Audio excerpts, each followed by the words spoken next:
मिनश्शैतानिर्रजीम बिस्मिल्लाहिर्रहमानिर्रहीम। इस वक्त हमारे मुल्क पाकिस्तान की जो मौजूदा सूरत हाल है, इसके ऊपर एक मुख्तसर सी गुफ्तशनीद करना चाहूँगा। इस वक्त पाकिस्तान के अंदर शरह सूद 20% क्रॉस कर चुकी है और हम उस नहज पे जा रहे हैं जिस नहज पे जाकर श्रीलंका डिफ़ॉल्ट हुआ है। और हमारे इर्द गिर्द जितने भी आलमी इदारे हैं जो कर्ज़े दे रहे हैं उनके सूद के ऊपर, तो उनके कर्ज़ों के उस विश्व सर्कल ऑफ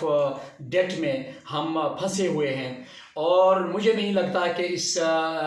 विश्व circle of debt and poverty से हम इतनी आसानी से निकल पाएंगे। इस मुल्क के अंदर इस वक्त माशी बहरान है, सियासी तौर पर बहरान है, कानूनी तौर पर बहरान है, शख्सी पूजा पाठ है, अखलाकी तौर पर एक बहरान है, मिलावट का पाकिस्तान है, सिफारिश का पाकिस्तान है, रिश्वत का पाकिस्तान है, सियासी जमातों की माफियाज का पाकिस्तान है। और इन सियासी माफियाज को आप देखें कि इस मुल्क के, अगर आप इलेक्शन कमीशन ऑफ पाकिस्तान की वेबसाइट को देखें तो 100+ पॉलिटिकल पार्टीज रजिस्टर्ड हो चुकी हैं और उसमें से एक और इजाफा हो रहा है जिसको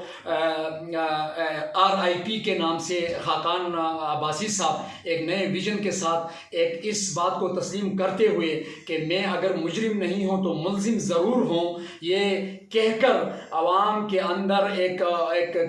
नरम गोशा दोबारा से तैयार करके अपने ऊपर एतमाद लाने की और एक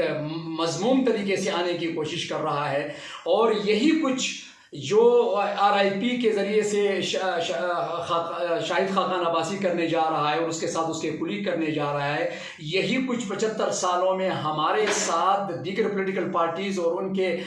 जो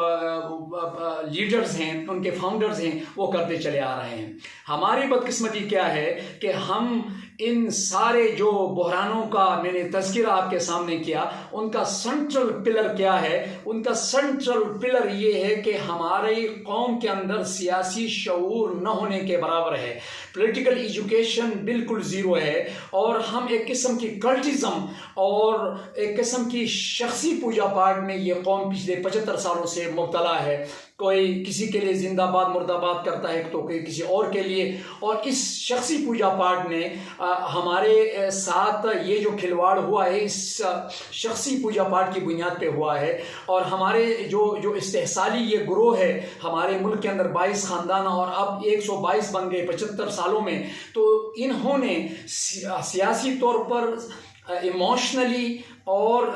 नफ्सियाती तौर पर हमारे साथ ये जो खिलवाड़ किया है, जो इस्तेहसाल किया है, इस इस्तेहसाल से अब वक्त आया है कि इस इस्तेहसाल से निकलना होगा। अगर हम किसी पॉलिटिकल पार्टी का सपोर्ट कर रहे हैं तो अल्लाह के वास्ते मैं नौजवानों को मुखातिब करके ये कहना चाहूँगा कि आप देखें कि कौन सी पॉलिटिकल पार्टी के पास क्या मंशूर है, क्या प्रोग्राम है, क्या विजन है। उस पॉलिटिकल पार्टी के पास वो अपनी विजन के ऊपर कितनी अमल पैरा है, उस पार्टी के अंदर डेमोक्रेसी पार्टी के अंदर विद इन पार्टी पाई जाती है कि नहीं पाई जाती है, उन सारी चीज़ों को देखें। और उनके अंदर जो अशखास हैं, जो टॉप फिगर्स हैं, उन फिगर्स के मॉरल कैरेक्टर को आप देखें, उनकी शख्सियत को देखें कि वो शख्सियत इस काबिल हैं कि आप उनकी पूजा पाठ करें और उनका जो मंशूर है वो इस काबिल है कि आप उनका पूजा पाठ करें। आप ये देखें उस पॉलिटिकल पार्टी का मैनिफेस्टो इस काबिल है कि आप उनका पूजा पाठ करें। तो अगर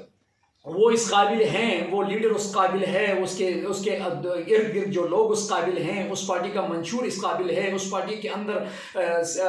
जमहूरियत मन व अन मौजूद है, तो बेशक आप उसको फॉलो करें। लेकिन आपको इन सारी चीज़ों को मुल्क के मफादात के साथ, मुल्क के फ्यूचर के साथ रिलेट करके देखना होगा, एनालाइज करना होगा। आप देखें कि कौन किसने पिछले 75 सालों में इस मुल्क के मफादात के लिए क्या कुछ किया है। एक छोटी सी ऑर्गेनाइजेशन इस वक्त दुनिया में वो 10 ईयर्स की स्ट्रेटेजिक प्लान बनाती है और मुझे नहीं याद कि हमारे मुल्क के अंदर 75 सालों में अगर कोई 1 5 साला या 2 5 साला प्रोग्राम चले हैं, या मुशर्रफ के दौर में कोई 10 साला एक प्रोग्राम चला है, उसके बाद से आज तक कोई स्ट्रेटेजिक प्लान नहीं बना है कि किस तरीके से हम रूल ऑफ लॉ को इंश्योर करेंगे, किस तरीके से हम इस मुल्क के अंदर सिस्टम को इन प्लेस करेंगे, किस तरह से हम इस मुल्क में बसने वाले 22 करोड़ अवाम की अखलाकी तरबियत करेंगे और मिलावट मिलावट से इसको पाक करेंगे, सिफारिश से इसको पाक करेंगे, मेरिट की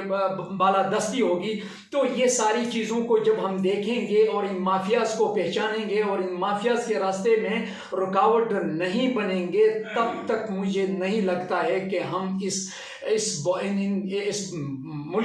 मुल्क में पाए जाने वाले इन तमाम बहरानों से निकल पाएंगे। तो मेरी गुजारिश ये है तमाम इस मुल्क के नौजवानों के लिए कि नौजवान अगर शऊर हासिल करें, नौजवान अगर तहकीक से काम लें, तो नौजवान इस मुल्क के अंदर बहुत बड़ा इनकलाब बर्पा कर सकते हैं। और मुझे नौजवानों से ये कोशिश ये उम्मीद है कि वो सारी चीज़ों से, तमाम तफर्रुकात से बालातर होकर मुल्क के वसीतर मफाद में सोचेंगे और 75 सालों में जो कुछ हुआ है इसका पाई का हिसाब देंगे। वमा अलैना इल्लल बलाग।